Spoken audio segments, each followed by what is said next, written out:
Hey everybody, happy 24th of July.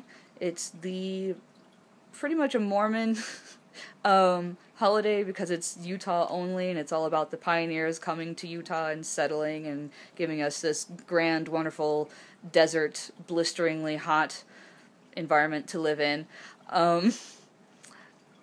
We don't really celebrate it, but there's fireworks and stuff going on outside, so happy 24th of July to you guys. We just got back from camp. The camp itself's only a week long, but it's 3 days driving there and 3 days driving back, so it's been a long trip. Winston is looking all sad-like, because I had to shave him down, so now he doesn't look like an 80s rock star anymore. He looks like sad skinny poodle. It'll grow back. This is going to be my last post about Dog Scouts, most likely because we don't do a lot in between big annual camps, and I might not be able to do it next year anyway. So I'm going to show you all the badges that they earned. The first one is Obstacle 1. Edison and Winston both earned this one. They have to be able to go over the A-frame, the tunnel, and a jump without treats or coercion or anything like that. And then Winston, unfortunately Edison didn't earn any other patches, but Winston earned Obstacle 2, which is the dog walk, the long jump, or the spread as they call it, and the chute, which is that big blue thing in the front, which is basically a tunnel with a collapsed like fabric parachute material, and the dog goes through the front part and has to push through the rest of the material.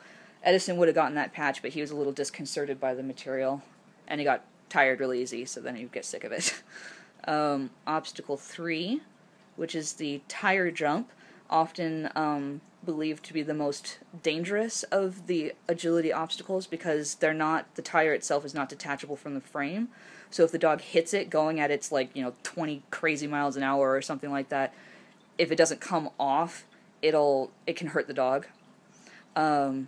The teeter, which not the most dangerous, but one of the most scary for the dogs. Winston handled it like a pro after 3 days of practice.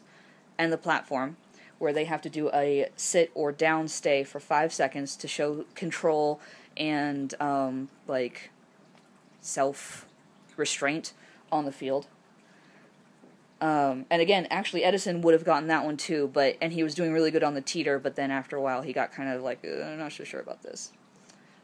The Agility 1 patch, which just shows that he can do all the obstacles 1 through 3 without stopping at my control, at my command, and without any treats or coercion.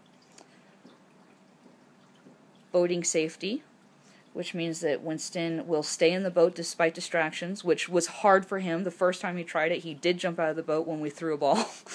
But the second time, he just looked at it really sad until we got back to shore and said, okay, you can go and get it, and then he flung himself into the lake.